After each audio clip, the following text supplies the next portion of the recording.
Bonjour à tous, je vous remercie pour votre présence. On va démarrer ce webinaire consacré à la gestion de production. Je me présente, Geoffrey Dubo, je suis directeur associé chez Accelor que j'ai rejoint il y a une dizaine d'années. Donc aujourd'hui, Accelor propose plusieurs solutions, une solution d'ERP, de gestion des processus métiers de l'entreprise, un CRM pour la relation client et également un BPM qui nous permet de définir les process métiers dans la solution en fonction de l'activité de l'entreprise. L'idée, c'est de pouvoir l'adapter en fonction des besoins. Alors, Accelor en quelques chiffres.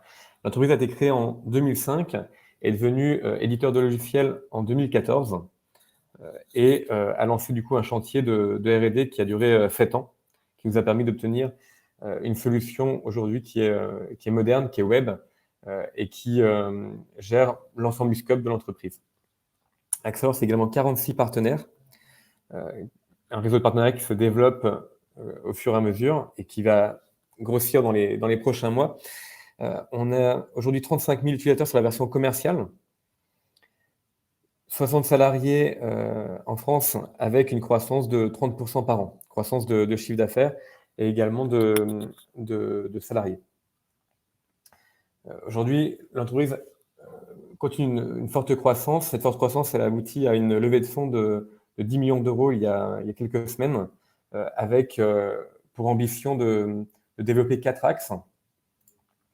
De renforcer la R&D, tout d'abord, pour obtenir un produit qui conserve toujours son avance technologique par rapport à ses concurrents, de développer également les ventes et la notoriété. C'est également dans l'objectif de développer, d'optimiser le réseau de partenaires et puis d'accélérer notre déploiement à l'international.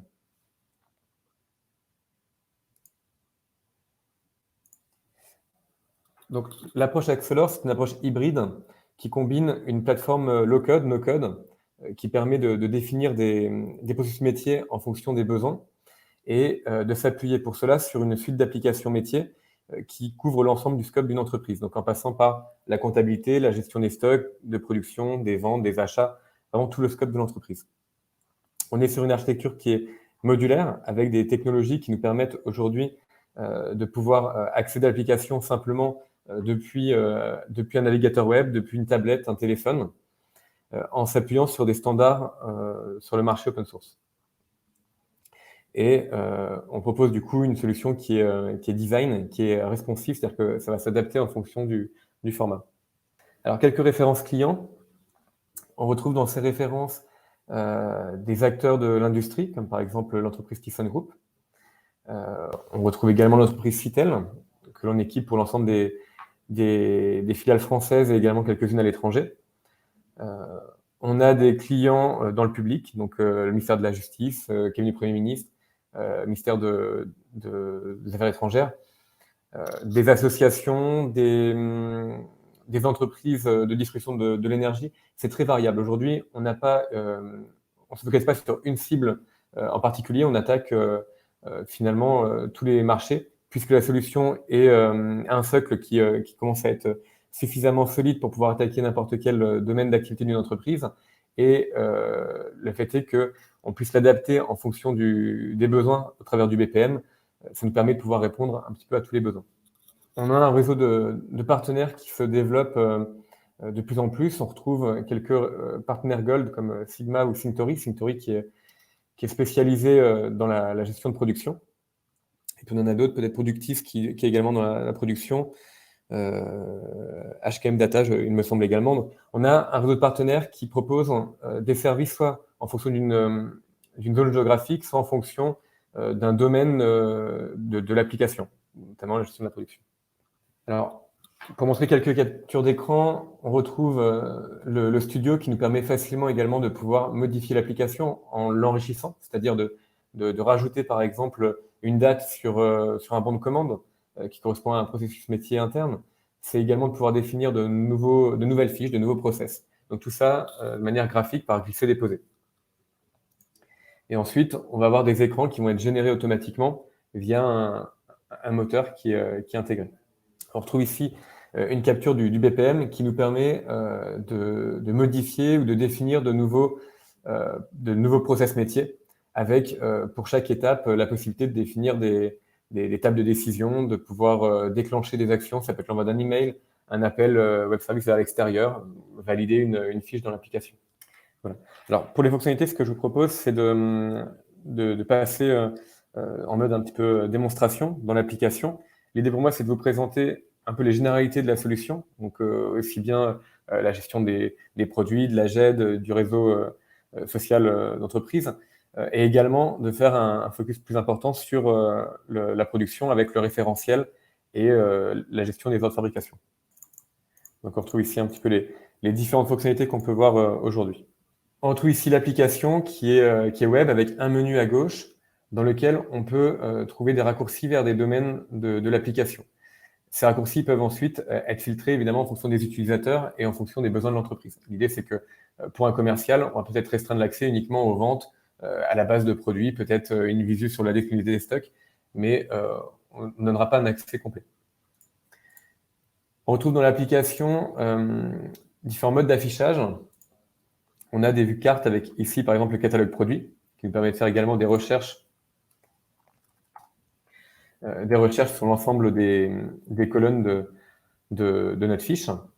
On retrouve la possibilité de les consulter en vue formulaire, notamment pour aller mettre à jour de l'information.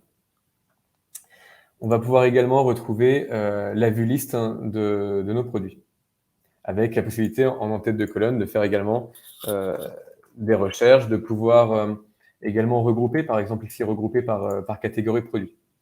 Sachant que ces regroupements nous permettent également d'obtenir des totaux. Si je bascule sur les commandes clients et que je regroupe par exemple par client, je vais pouvoir retrouver le montant total vendu par exemple ici à 1, 2, 3 services.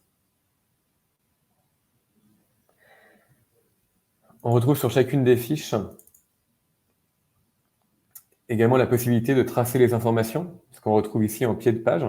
Donc on retrouve le fait que le montant est passé de 0 à 33 000 € il y a 9 jours, que la date de confirmation a été actualisée par exemple. On a une GED qui est intégrée, qui nous permet de joindre des documents à des fiches, ce qu'on retrouve ici avec le petit trombone, où on va pouvoir également, par glisser-déposer, rajouter des documents.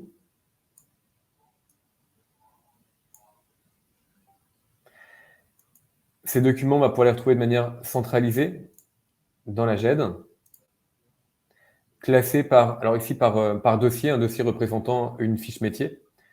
C'est une arborescence qui est personnalisable, ça pourrait être en fonction d'autres critères.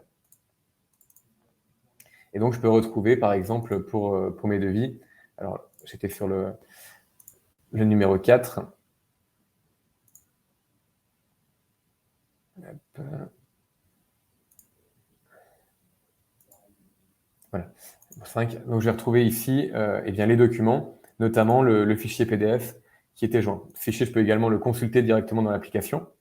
Et j'ai également la possibilité de pouvoir retrouver la fiche qui est liée. Alors, pour donner un exemple, je vais aller sur une facture, je retrouve un document, ici une facture en PDF, et je peux rechercher dans l'application la fiche qui est liée à ce document. Et je vais pouvoir retrouver ma facture.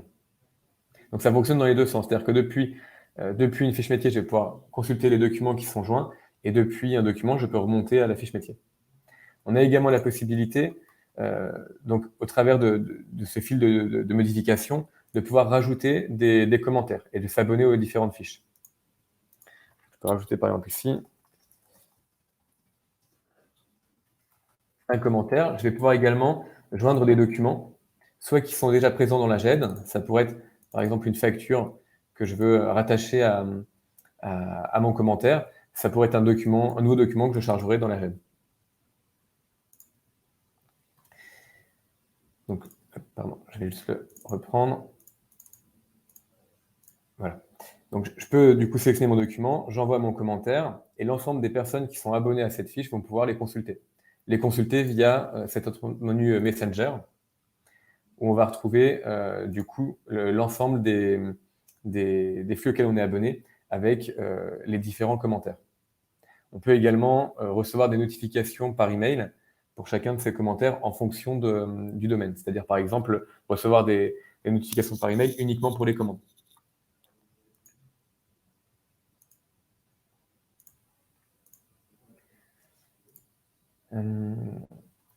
Voilà pour l'ergonomie générale. Ensuite, on a des vues un peu plus spécifiques. Ça peut être, par exemple, des calendriers.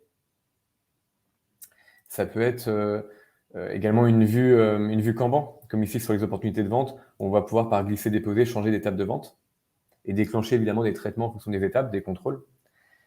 C'est de pouvoir retrouver, donc, comme je disais, un calendrier avec l'ensemble des événements. C'est retrouver un Gantt. Enfin, ouais, il y a différentes vues un peu plus spécifiques en fonction de la fiche. Donc, je vous propose de basculer sur la partie peut-être plus production, qui est celle qui vous intéresse. Donc, pour ça, on va retrouver dans notre référentiel la liste des produits, avec pour chacun de ces produits des caractéristiques qui nous permettent d'identifier si c'est des produits qui sont fabriqués, si c'est des composants, si c'est des produits semi-finis, ainsi que la stratégie de réapprovisionnement. Donc, est-ce qu'on est sur des achats, est-ce qu'on fabrique, est-ce qu'on a les deux possibilités? Et dans ce cas-là, on aura des règles qui nous permettront de définir le mode d'appro. On va retrouver également pour chacun de ces articles des caractéristiques assez générales, telles que le prix de vente, les coûts d'achat, les catalogues fournisseurs. On a également la possibilité de définir des produits complémentaires. Donc, l'idée des produits complémentaires, c'est par exemple lorsqu'on va vendre une imprimante, on va proposer en option de vendre une cartouche d'encre. Ça peut être également d'associer des frais de transport automatiquement à nos produits en fonction de règles.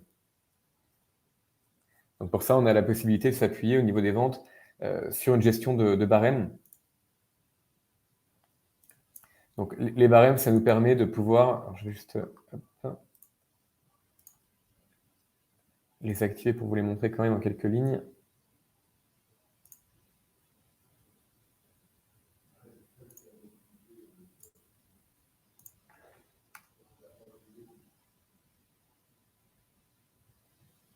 Donc j'ai changé un paramétrage dans l'application, ce qui me permet d'activer la gestion des barèmes. Et dans ces barèmes, j'ai un exemple sous les yeux où on va par exemple en fonction de la catégorie de tiers, si c'est une administration, si c'est une PME par exemple, eh bien appliquer une majoration sur le prix de vente.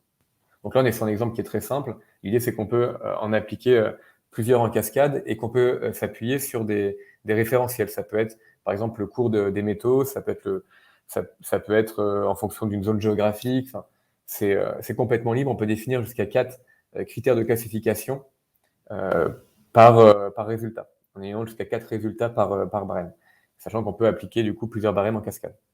Cette notion de barème, elle est appliquée ici au niveau des ventes.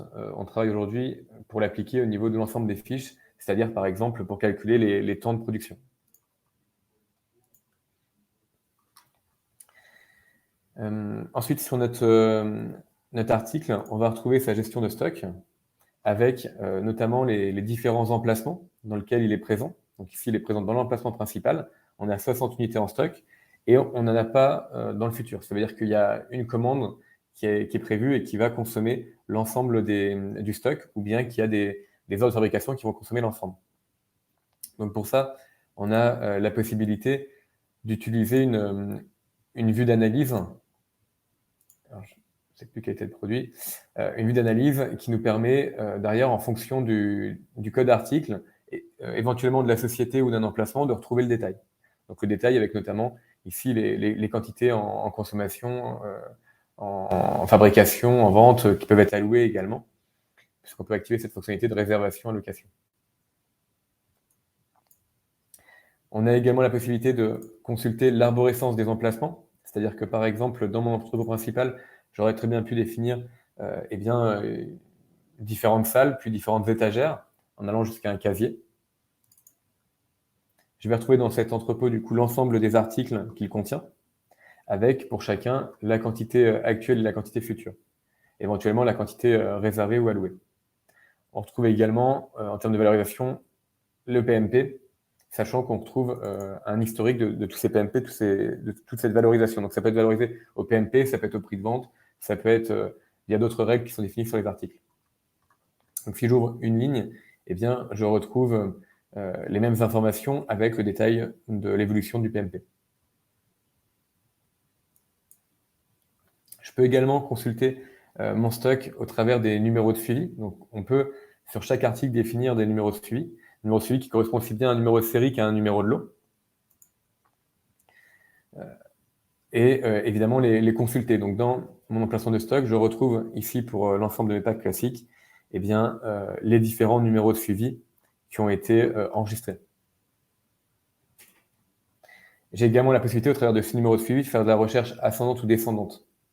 L'idée, c'est de pouvoir, eh bien, à partir d'un rappel, par exemple, fournisseur, retrouver eh bien, l'ensemble des clients concernés.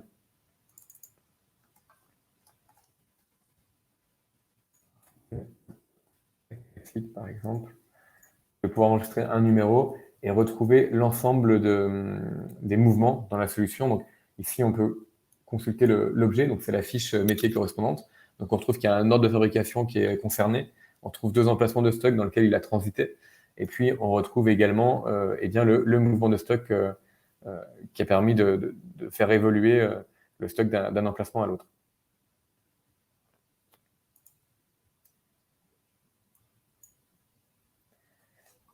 Voilà pour les emplacements de stock. Ensuite, on va retrouver des informations de production associées à notre produit. Donc ici, on est sur un composant, donc on aura uniquement les cas d'emploi. Donc dans quelle finalement nomenclature ce composant va être consommé. Donc ici, on trouve 2 cas d'emploi. Simplement parce qu'on a des nomenclatures alternatives. On va aller les consulter. Donc ici, on trouve l'ensemble des nomenclatures qui ont été définies dans la solution, définies dans le référentiel. Ensuite, on peut avoir des nomenclatures personnalisées, c'est-à-dire qu'au moment où on va passer une commande, on peut demander à personnaliser une nomenclature pour changer par exemple un composant. C'est lié uniquement à une commande, donc on vient les séparer de notre référentiel. Sur ces nomenclatures, on va retrouver la liste des composants, avec pour chacun des composants la possibilité de définir un pourcentage de rebut. Ça nous permettra de calculer finalement un prix de revient au plus juste. Ensuite, on va retrouver donc, par rapport à cette nomenclature, on va consommer ces 4 articles et on va fabriquer un pack classique. On a également la possibilité de fabriquer des produits résiduels. L'idée, c'est que par exemple, on a une tôle. Cette tôle, on en utilise un morceau pour fabriquer notre dossier de chaise. Et peut-être qu'en même temps, on arrive à fabriquer eh bien, une assise pour un autre siège. Ou bien qu'on va faire rentrer une chute dans le stock correspondant eh bien, à la tôle découpée. On se sert également des produits résiduels pour pouvoir gérer le désassemblage. Donc à partir d'un produit fini, de pouvoir retrouver les composants si on avait une urgence, par exemple, pour récupérer des produits, ou bien s'il y avait des rebuts à retraiter. Et puis on va pouvoir consulter le coût de revient finalement de cet article en le calculant, en retrouvant l'ensemble des postes. Donc on retrouve ici par exemple les différents composants avec pour le composant ici ramètre papier, eh bien, le fait qu'il y ait un pourcentage de rebut qui a été pris en compte. On va également retrouver les postes de charge issus de la gamme. Donc ici on a 2 opérateurs qui vont intervenir. On pourrait avoir également les temps machines si on était concerné. Et puis, on va retrouver les coûts indirects. Donc, le fait qu'en fonction de la typologie de produit ou bien d'opération, on va rajouter une majoration finalement dans les coûts.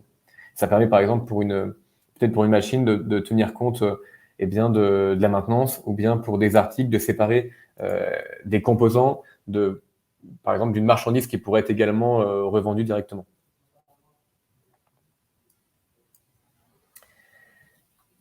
Ensuite, on retrouve sur notre nomenclature la gamme qui est associée. Donc ici, la gamme préparation pack classique.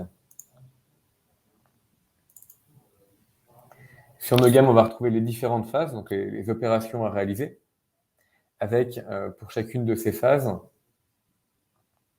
un poste de charge qu'on va associer. Alors, peut-être juste passer en amont sur le reste du référentiel. On va retrouver dans la solution une gestion de machines, avec notamment ici, par exemple, des emballeuses. Pour chacune des machines, on va pouvoir définir ses caractéristiques, notamment en termes de cadence. Donc, le fait qu'on ait un temps de démarrage, un temps nécessaire entre 2 cycles pour nettoyer, démonter les pièces ou un temps de couture. On peut également activer une gestion d'outils par machine, sachant que ces outils peuvent être partagés sur différentes machines partageant les mêmes caractéristiques. Et on va retrouver également sur cette machine les opérations de maintenance qui ont été prévues. Donc elles peuvent être déclenchées, ces opérations de maintenance, en fonction d'une durée de fonctionnement. On a atteint 500 heures, on a des roulements agressés, ou bien en fonction d'une périodicité, peut-être en mois, en semaines. Et puis évidemment, on a des opérations de maintenance curatives, si la machine tombe en panne, de pouvoir déclencher des ordres de maintenance. On a également une notion donc, de poste de charge. Le poste de charge, il nous permet de faire le lien entre une opération de la gamme à réaliser et une machine ou des ressources humaines. Donc, par exemple, pour le poste ici vissage, on va retrouver la machine concernée. On va retrouver également les compétences nécessaires pour pouvoir travailler sur cette machine. On a également une notion de ressources humaines, donc en définissant soit des profils qui peuvent intervenir, soit des collaborateurs directement. Et puis pour la machine, on va retrouver donc les notions de cadence, donc le nombre minimum de pièces qu'on va pouvoir traiter dans un cycle, le nombre maximum. Donc l'idée pour le mini, c'est par exemple si on travaille avec des moules, on a un moule dans lequel on va pouvoir couler une dizaine de pièces. Si on le remplissait qu'en partie, ça ne ferait pas une pièce ou deux pièces, ça ferait que des dixièmes de pièces. Donc on a un lancement mini de peut-être 10 unités. Et puis on a la capacité max qui correspond par exemple au fonctionnement d'un four. Évidemment, dans notre four, on peut placer plusieurs pièces, mais jusqu'à une certaine limite. L'ensemble correspond à un seul cycle. Après, on peut définir une notion de coût qui peut être par heure, par cycle, par unité. On peut choisir, lorsqu'on va valoriser derrière nos OS, de les valoriser à un coût standard qui est calculé à partir de nos postes de charge, nos gammes, nos nomenclatures, ou bien de passer à une valorisation réelle qui va dépendre finalement des temps qui ont été réellement passés sur notre opération.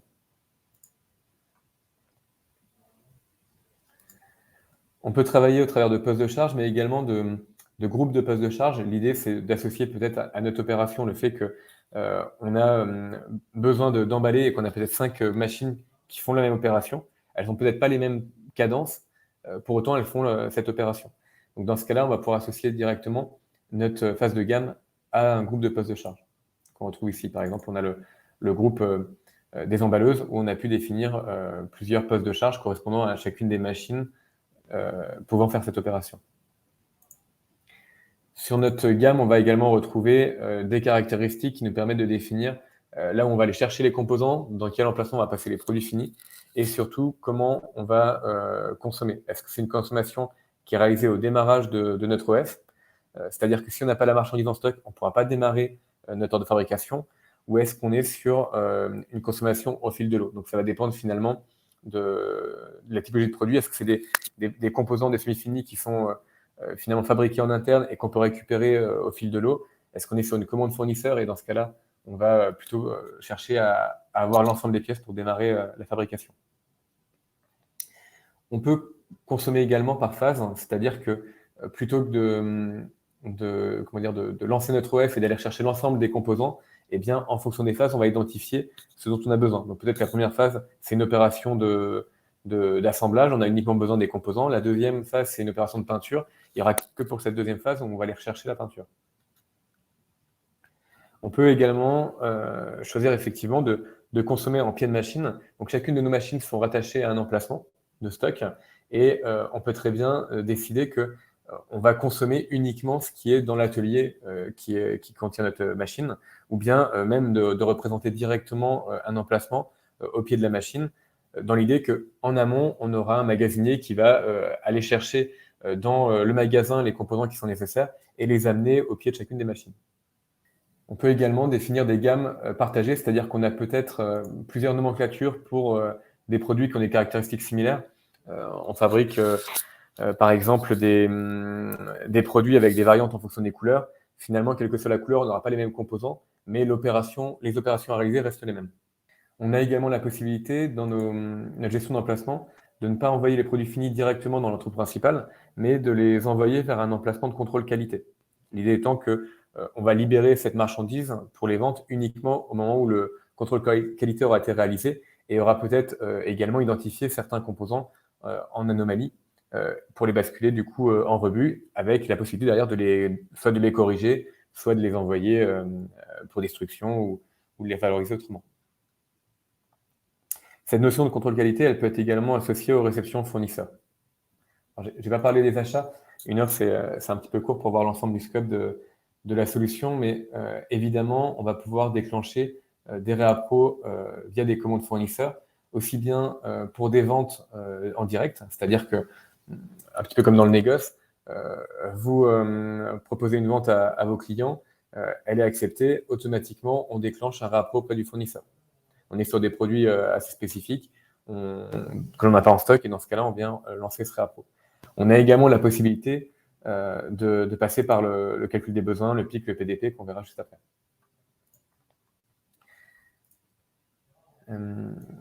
Voilà pour notre référentiel. Ensuite, au niveau donc, de la production, on va retrouver les ordres de fabrication. Donc, sur notre ordre de fabrication, on va retrouver la nomenclature et la gamme utilisée, le produit fabriqué, la quantité fabriquée de ce produit avec son unité. On fait des conversions à tout moment. On peut retrouver également des informations liées à l'origine de cet OF. C'est-à-dire que s'il était déclenché depuis une commande client, on va retrouver eh bien, le client concerné et la commande. On peut avoir plusieurs commandes, puisqu'on peut avoir également de la fusion d'ordres de fabrication, si on va pouvoir les regrouper dans l'idée d'optimiser la gestion de production. On retrouve les opérations de fabrication qui sont issues de notre gamme, et on va retrouver également l'ensemble des produits à consommer, donc issus de la nomenclature. Pour chacun de ces produits à consommer, on va retrouver également un calcul de manquant. Donc là, ce que l'on voit, c'est que pour le composant numéro 7, eh bien, on a besoin de 32 unités pour pouvoir lancer notre OF, et on en a du coup 22 manquants. On a la possibilité pour chacun de ces composants d'aller rechercher dans le stock si on en a de disponible. Pas forcément du coup dans l'atelier, peut-être pas dans l'entrepôt principal, mais dans d'autres dépôts. On retrouve ce qu'on a réellement consommé, donc en deuxième tableau, avec ici un statut, on est encore sur de la planification. Il y a des moments où on va consommer réellement, les lignes vont passer en vert, et la sortie de stock sera du coup réalisée. On retrouve les produits finis. Donc ici, on doit fabriquer 8 serveurs haute performance. C'est un tableau, puisque comme je le disais, on peut fabriquer plusieurs produits dans un seul OF, via la gestion de produits résiduels sur nos nomenclatures. On a également la possibilité de les personnaliser, ces OF, c'est-à-dire que même si je n'ai pas, par défaut dans ma nomenclature, défini d'autres produits, on peut modifier aussi bien les composants que les produits finis. Ça peut servir, par exemple, pour des prototypes. On s'appuie sur un produit qui était proche, et puis on va le personnaliser dans notre OF. On retrouve les mouvements de stock associés à notre OF, avec eh bien, notamment la consommation de nos composants, avec également le calcul de la disponibilité. Cette disponibilité, on la retrouve un peu partout dans le RP. On va la retrouver au niveau évidemment de la production, mais également au niveau des ventes. Donc ça correspond, ce mouvement de stock, à l'ordre de picking pour le magasinier, qui va pouvoir retrouver de manière synthétisée via une fiche de besoin matière, où il va pouvoir retrouver par atelier, par machine, ce qu'il doit du coup apporter.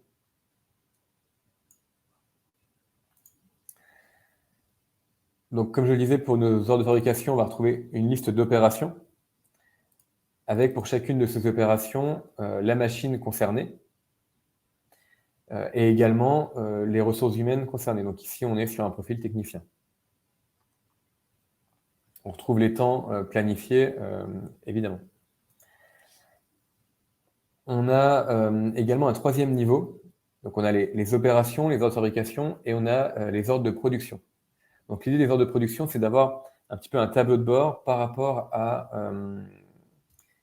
à une commande. C'est-à-dire que, si je prends un exemple, voilà.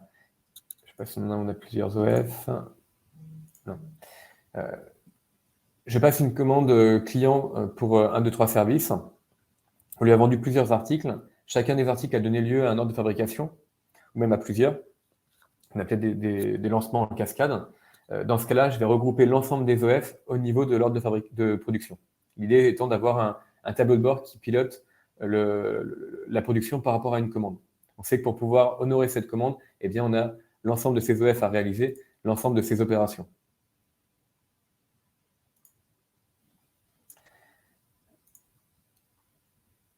Comme je le disais, on peut lancer des ordres de fabrication en cascade, ce qui veut dire qu'au niveau de mon OF, j'ai également la possibilité de demander à faire de la planification multiniveau.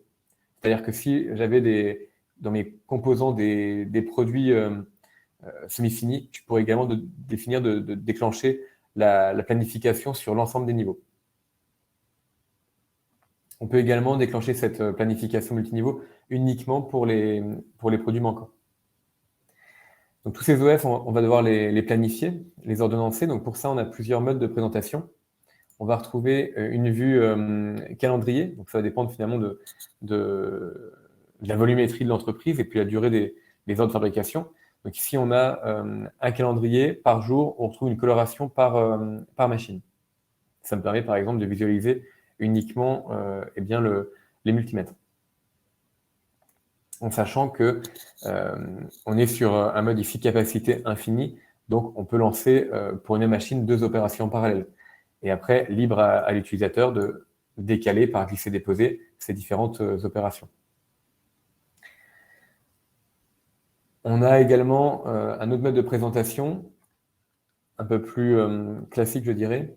On va faire notre ordonnancement au travers de différents critères. Donc, on va le retrouver, par exemple, par machine. Donc ici, je vais pouvoir, pour un atelier donné, charger l'ensemble des machines qui sont identifiées et retrouver pour ces machines, pour chacune, la liste des opérations qui sont planifiées. Sachant que pour ces opérations, j'ai la possibilité de les manipuler, c'est-à-dire que je peux revoir la durée de planification. Je peux également, glisser mes opérations, je peux les figer, les décaler sur une autre machine, par exemple. Alors, suivant la machine, on va avoir des opérations qui vont être compatibles ou bien également des indisponibilités des machines. Donc, par exemple, ici, j'ai une opération qui n'est pas autorisée sur l'emballeuse numéro 3, donc l'outil me l'empêche. On va retrouver également la possibilité de planifier non pas par machine et par atelier, mais par exemple par collaborateur. Donc ici, je retrouve sur le poste des emballeuses 3 collaborateurs avec différentes opérations qui vont pouvoir être planifiées. On a la possibilité de choisir la granularité d'affichage. Donc là, on était sur des granularités d'1 heure. Je peux passer par exemple à 2 heures pour voir un horizon un peu plus important. Je peux également, par glisser-déposer, venir rajouter des opérations. Par exemple ici, cette opération MO002, la rajouter à Lucie Robert. Donc là, automatiquement, je vais passer sur un mode un peu plus petit, 1 heure, il a calculé le temps nécessaire pour réaliser cette opération par rapport à la cadence soit de la machine, puisque cette opération peut être également associée à une machine, soit de l'opérateur. Et puis, on va avoir la possibilité, donc cette planification, de la réaliser manuellement comme je le fais par glisser-déposer. Ça peut être également au travers d'un outil de planification à capacité finie. On s'appuie sur Optaplanner, qui est un solveur de contraintes, qui nous permet de regarder dans un temps donné le nombre d'opérations maximum qu'il peut placer et nous faire une proposition. Donc l'idée, c'est qu'il va chercher toutes les combinaisons et calculer une note. La note va correspondre au nombre d'opérations finalement qu'on a réussi à placer dans un laps de temps. En sachant qu'on a 2 modes de lancement, soit manuel, c'est-à-dire que depuis mon planning, je peux demander à relancer la planification, ou bien ça peut être au travers d'un traitement de masse qui va pouvoir tourner la nuit. L'idée, c'est que dans la journée, on va plutôt faire face aux imprévus. On a un collaborateur qui est absent, une machine qui tombe en panne, donc on va replanifier. C'est pas forcément optimisé, mais au moins ça permet de continuer à travailler. Et puis la nuit, on va peut-être lancer une planification un peu plus fine, qui va prendre plus de temps, mais qui nous permettra d'optimiser la production sur les mois à venir, sur les semaines à venir. Pour ça, on a également la possibilité d'arbitrer, c'est-à-dire que c'est pas parce qu'on laisse l'outil planifier en automatique et répondre aux contraintes qu'on lui a définies, par exemple le fait de respecter que l'opération numéro 2 va démarrer après l'opération numéro 1, qu'un OF qui est urgent va être pris en priorité sur un OF non urgent. On a également la possibilité de figer des opérations. C'est-à-dire que plutôt que de lancer en automatique la planification sur l'ensemble des OF, et bien décider que par exemple, celui-là va être gelé. Et dans ce cas-là, l'outil n'y touchera pas. Il va le prendre comme une contrainte supplémentaire. Alors, je vais peut-être juste passer un peu rapidement sur ces petites cartes qui représentent nos opérations. On a la possibilité de retrouver l'ensemble des informations, c'est-à-dire eh bien, le produit qui est fabriqué. On va pouvoir retrouver les temps du coup de réalisation. On va retrouver le bon de commande s'il y en a un qui est lié, le client, et définir un code couleur. Donc ici, le code couleur, il a été défini en fonction de la priorité des heures de fabrication, c'est-à-dire que mon OF numéro 5, si je vais les consulter en liste, l'OF numéro 5 et 6 apparaît en rouge parce qu'il est sur une priorité élevée, urgente. Alors que les autres sont dans des priorités normales. Donc on a 4 niveaux de priorité pour nos OF. Donc on a repris le même code couleur au niveau de cette vue, mais c'est entièrement paramétrable. On peut définir si notre code couleur dépend eh bien, de la priorité des opérations, des OF, aussi bien pour l'entête que pour le contenu. Donc ici, le contenu dépend de l'opération elle-même. L'idée, c'était de pouvoir regrouper toutes les opérations, donc ici, test de performance, sur un même code couleur. Ça pourrait être en fonction de l'OF ou enfin, d'autres critères.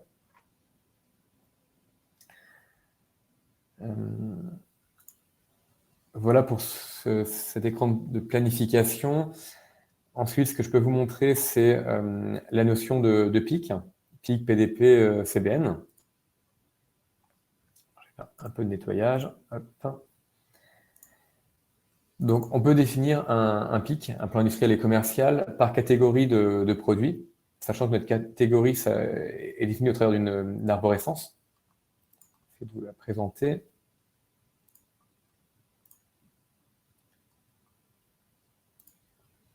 Voilà. Donc, ici, on a des catégories. Ces catégories, par exemple, la catégorie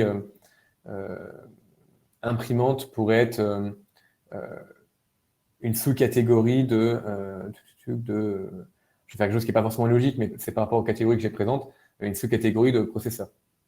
Donc, on peut vraiment définir toute une arborescence de catégories et s'appuyer dessus dans les différents lancements des traitements, c'est-à-dire sur le CBM, sur le PIC, en demandant à parcourir l'ensemble de l'arborescence. Donc, pour ce PIC, on a défini que pour la catégorie, ici, package, pour la société Axelor, eh bien, on allait exploiter un historique. Donc, on est parti sur l'année 2021 comme année nous servant à planifier l'année 2022 et en prenant en compte un coefficient de croissance. L'idée, c'est quoi? C'est de pouvoir définir nos prévisions de vente pour l'année et de transformer ensuite ces prévisions de vente en charge de production.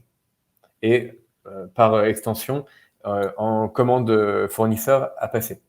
Donc pour ça, au niveau de notre PIC, on va définir la manière dont on va lancer nos prévisions. Ça peut être manuellement, c'est-à-dire qu'on vient compléter chacune des lignes à la main en fonction des périodes.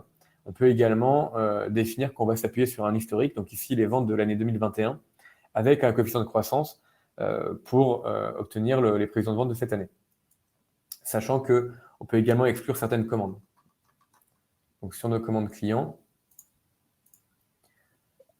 on va retrouver une notion de commande exceptionnelle qui va nous permettre d'exclure certaines ventes. On a une vente qui est très ponctuelle, c'est un produit sur mesure pour un client, on ne veut pas l'intégrer dans notre charge de production, et bien dans ce cas-là, on peut l'exclure. Si je reviens au niveau de mon PIC, donc on cherche à faire des prévisions de vente. On va pour cela, et bien pour un mois donné, rentrer par exemple manuellement une valeur. Alors là, en l'occurrence, je n'avais pas de commande en 2021, donc il est resté vide. Je vais rentrer une valeur et je vais pouvoir derrière regarder comment je vais la répartir. C'est-à-dire que pour cette catégorie package, j'ai deux produits, pack performance, pack classique, et je vais pouvoir chercher à répartir en fonction du montant. Donc j'ai finalement 100 000 € à répartir. Donc pour ça, je peux travailler soit en quantité, par exemple de proposer 150 unités de pack performance, ça va calculer un prix total de 433 000 €, donc qui est trop élevé par rapport à ce qui était attendu. Et puis, je peux également travailler dans l'autre sens, c'est-à-dire que je vais lui demander de partir sur une base de 50 000 € et de chercher à me calculer le nombre d'unités que ça va me donner. Donc ici, 27 unités avec un montant arrondi à 49 815 €. Dès le moment où où nos prévisions du coup ont été saisies, je vais pouvoir calculer le total et faire un contrôle avec le prévisionnel que j'avais enregistré. Et puis si eh bien, cette prévision me va, je vais pouvoir confirmer les prévisions. Ces prévisions, elles vont alimenter derrière notre PDP, qu'on va retrouver ici, qui me permet de pouvoir rechercher par rapport aux différentes ventes provisionnelles qui ont été identifiées, donc ici 100 unités pour le mois de juillet et 20 pour le 28 juin. Et pour cela, de retrouver ici une proposition de charge du PDP que je vais pouvoir lisser. C'est-à-dire qu'on est parti sur... alors je vais refaire complètement le cas, que ça soit plus parlant. Donc, je lance le traitement. Il a regardé pour chacune de ces prévisions eh bien, la charge correspondante. Donc, 100 unités à fabriquer au mois de juillet et 20 unités à fabriquer au mois de juin. Peut-être que ma capacité n'est pas suffisante pour pouvoir traiter 100 unités au mois de juillet. Et dans ce cas-là, je vais vouloir étaler la charge peut-être sur les mois précédents. Donc, par exemple, produire 50 unités au mois de juillet, 50 au mois de juin, 50 au mois de mai. Donc, je vais pouvoir ici arbitrer, c'est-à-dire que je peux venir modifier mes propositions, par exemple partir de la proposition du mois de juin, et puis peut-être que j'ai une capacité supérieure et que 120 unités, c'est vraiment pas grand-chose. Et dans ce cas-là, je vais pouvoir regrouper. Donc, je vais peut-être lancer une fabrication de 200 unités le 28 juin. Je reviens sur mon calcul. Il me fait apparaître la ligne en rouge puisque je l'ai modifié et je relance le traitement. Et à ce moment-là, il a gardé uniquement ma proposition de 200 unités au 28 juin puisqu'elle couvre finalement les besoins des mois suivants. Donc, on aura une quantité cumulée à terme qui est dans nos stocks qui sera de 80 unités. Ce PDP, une fois qu'il a été du coup défini, je vais pouvoir descendre au niveau de mon CBN et retrouver sur le CBN l'ensemble des propositions d'achat ou bien de fabrication pour les semi-finis déclenchées à partir de notre charge PDP. Donc, si je prends, c'est le pack, on va le retrouver, voilà, pack classique. Ici, on retrouve les 200 unités qu'on a demandées pour le mois de juin, qui nous serviront pour les ventes prévisionnelles qui ont été estimées sur juillet. Eh bien, je vais rechercher derrière à lancer des ordres de fabrication, donc suivant des règles de stock. Et puis, on retrouve également dans CBN eh bien, d'autres encours, comme par exemple les ordres de fabrication ou les ventes fermes. On a évidemment, si on a des besoins, enfin des propositions de fabrication sur le pack classique, sur les composants, on va avoir des besoins qui peuvent être des besoins de fabrication, ou bien on va pouvoir lancer également des propositions d'achat suivant la stratégie de Réapro. Donc, si je vais par exemple voir le disque dur, je retrouve ici un besoin sur proposition de fabrication. Si on fabrique le pack classique, on a besoin d'un disque dur, donc je vais avoir ici 346 unités. On a parcouru tous les niveaux et puis on a recherché les manques. Et on va regarder par rapport à nos stocks disponibles. On avait ici que 60 unités en stock, donc on va lancer des Réapro. Quand on lance ces Réapro, on a deux lignes qui apparaissent ici, la proposition d'achat et la livraison estimée. Donc on va prendre en compte les décalages en termes de délai de livraison. La ligne apparaît en rouge simplement parce que le délai de livraison étant d'1 mois, on aurait dû passer commande le 29 mai. Donc on va avoir une rupture finalement jusqu'au 17 juillet, si on ne négocie pas nos conditions d'achat. C'est-à-dire que si on passe la commande au 17 juin, on recevra la marchandise qu'au 17 juillet et notre proposition de fabrication ne pourra pas être honorée. Donc pour ça, l'idée, c'est de mettre en évidence pour que vous puissiez négocier avec vos fournisseurs et réduire au maximum le délai de livraison dans l'idée de ne pas décaler toute la fabrication et donc par extension les livraisons des commandes. Ce que je voulais vous montrer également, alors il y avait le configurateur. Alors juste pour faire très rapidement, l'idée du configurateur, c'est de pouvoir définir ce genre d'écran. C'est-à-dire qu'on permet à un utilisateur directement depuis une commande, un commercial, de renseigner les différentes caractéristiques de ce qui est attendu. Donc là, c'est un configurateur qui permet de lancer la fabrication d'ordinateurs sur mesure. Eh bien, on va choisir les différents composants en fonction de critères qu'on a établis. Et ça nous permet de calculer un prix de revient et donc un prix de vente conseillé. Donc, dès le moment où on valide ce configurateur, on va déclencher la création soit uniquement d'une ligne de commande, soit également d'un article.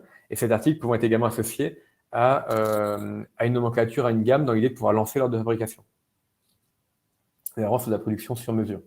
Et donc, pour définir ce configurateur, eh bien, on a des écrans de paramétrage qui permettent, par glisser, déposer, d'aller rajouter eh bien, des informations sur cet écran, ou bien également de se servir de cet écran pour aller alimenter des champs spécifiques sur vos commandes. Voilà pour les grandes lignes du configurateur. Les barèmes, je vais passer. On est connecté avec Sentinel. Donc, on a un partenariat avec la société TechLinks qui nous permet de pouvoir envoyer finalement des demandes d'impression d'étiquettes sur des étiqueteuses directement depuis l'ERP. Donc pour ça, si vous définissez vos étiquettes via CodeSoft, donc les trames, eh bien l'ERP va pouvoir alimenter les données et directement, soit depuis la version web, soit depuis les terminaux portables, eh bien déclencher l'impression d'étiquettes pour les coller sur les colis, par exemple pour les expéditions. Et puis on a donc la notion de terminaux portables. Donc pour vous montrer ces terminaux portables, quelques écrans, on va retrouver ici, par exemple, l'appli de gestion des stocks avec la possibilité. Donc on trouve les différents menus à gauche. Pour la partie d'application des stocks, on va pouvoir retrouver les différents produits avec leur disponibilité. On va pouvoir retrouver un écran qui nous affiche le détail des stocks en fonction des différents indicateurs. On pourra visualiser également les caractéristiques du produit, c'est-à-dire qu'on pourra retrouver son poids, ses informations de colisage finalement. On peut retrouver des documents, par exemple ici un document PDF qui a été joint à notre produit. Ça peut être un mode opératoire également.